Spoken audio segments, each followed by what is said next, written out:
Agama Islam Bengkalis, program studi Sosiologi Agama semester 4. Tujuan kami membuat video ini untuk memenuhi tugas kelompok di mata kuliah Metodologi Penelitian yang diampu oleh Bapak Abu Hurairah, BSc MSc. Kami dari kelompok 4 yang beranggotakan saya sendiri Putri Nanda, teman saya Rosalina Khan dan Ratna. Baiklah, di sini kami akan menjelaskan beberapa jurnal dengan tema bullying.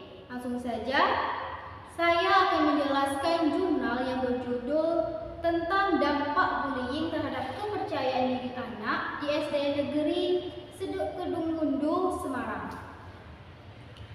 yang ditulis oleh Nabila Suci Dharma Jelita, Lin Purnamasari dan Muhammad Anik Khairul Bashar, yang dipublikasikan pada 24 Mei tahun 2021.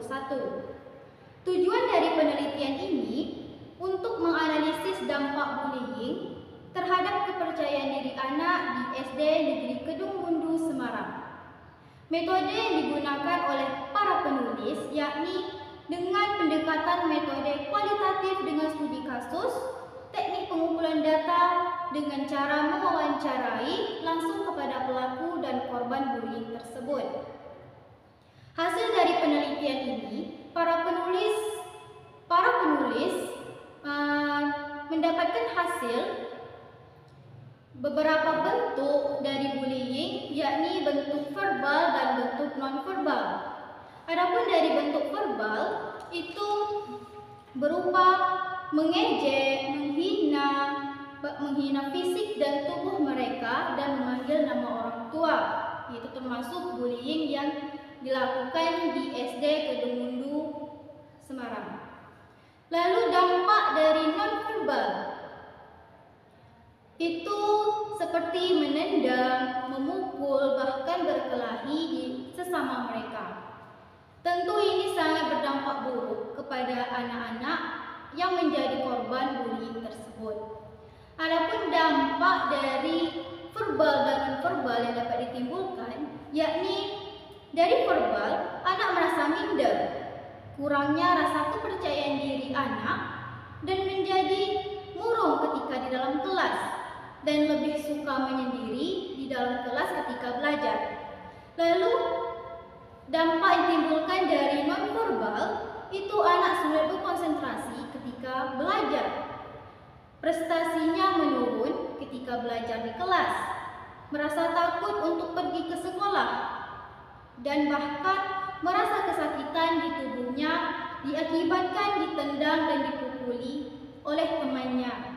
Jadi kesimpulan yang dapat saya ambil dari jurnal ini ialah bullying itu adalah tindakan yang buruk atau tercela. Jadi anak-anak disekolahkan di sekolah itu untuk belajar, untuk mencari ilmu, bukan untuk mengejek, menghina, dan bahkan saling berkelahi di antara mereka. Oke, jadi itu yang dapat saya sampaikan dari jurnal yang saya jelaskan tadi. Mungkin hanya itu. Selanjutnya dilanjutkan oleh teman saya menjelaskan jurnal dengan judul Pengaruh Bullying Terhadap Tindakan Perilaku Terhadap Anak, yaitu dilanjutkan oleh Rosalina Khan. Baiklah, di sini saya akan menjelaskan jurnal yang berjudul Analisis Perilaku Bullying yang mengakibatkan perubahan tingkah laku pada anak, yang ditulis oleh Rina Kasenda dan kawan-kawan, dipublikasikan pada bulan Januari tahun 2023. Jurnal ini bertujuan untuk mengidentifikasi dan menganalisis perubahan tingkah laku pada anak di lingkungan sekolah, tepatnya di Kota Pamuaman. Jurnal ini menggunakan metode kualitatif dengan teknik studi kasus. Bullying sendiri adalah suatu tindak kekerasan yang dilakukan oleh satu atau sekelompok orang kepada satu orang yang lebih lemah, yang bertujuan untuk menunjukkan bahwa ia memiliki kuasa terhadap korban tersebut.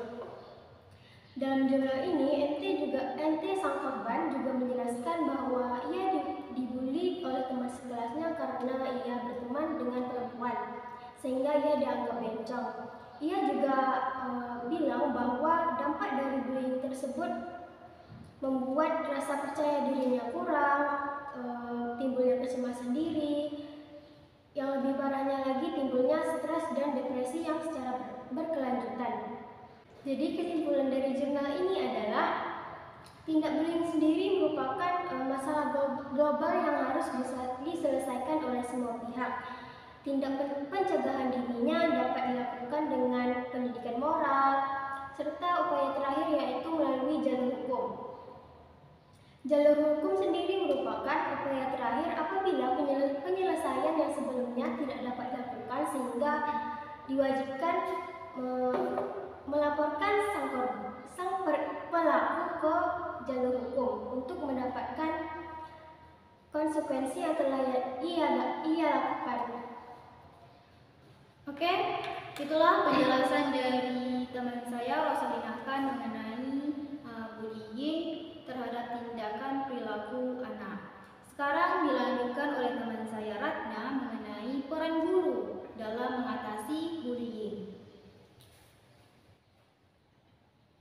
Baiklah, saya akan menjelaskan jurnal saya dengan judul Peran Guru dalam Mengatasi Perilaku Bullying, yang ditulis oleh Adiono, Ivan, dan Rusanti, yang dipublikasikan 3 Juli 2022. Tujuan dari penelitian ini adalah untuk mengetahui bagaimana peran guru dalam mengatasi perilaku bullying di sekolah.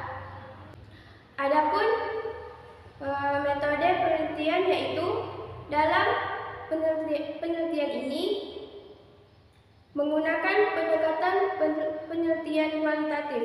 Hasil analisis ini menunjukkan bahwa peran guru terhadap bullying pada siswa yaitu sebagai orang yang membimbing atau yang memberi nasihat dan arahan serta membimbing siswa sehingga dapat mengatasi kasus atau masalah yang terjadi mengenai bullying supaya dapat meminimalisir bullying yang terjadi di sekolah.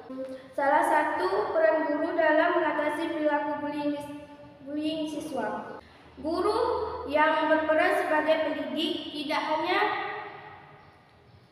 bertanggung jawab pada nilai akademik siswa, tetapi juga memiliki tanggung jawab dalam bentuk tingkah laku karakter siswa.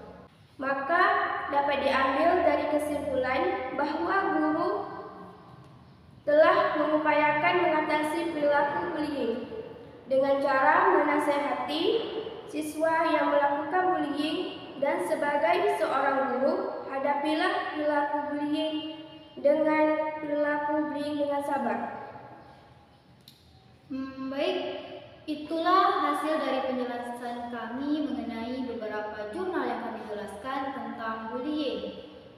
Mohon maaf atas kesalahan kami dalam menjelaskan tadi atau kekurangan kami dalam menjelaskan tadi. Kami mohon maaf sebesar-besarnya.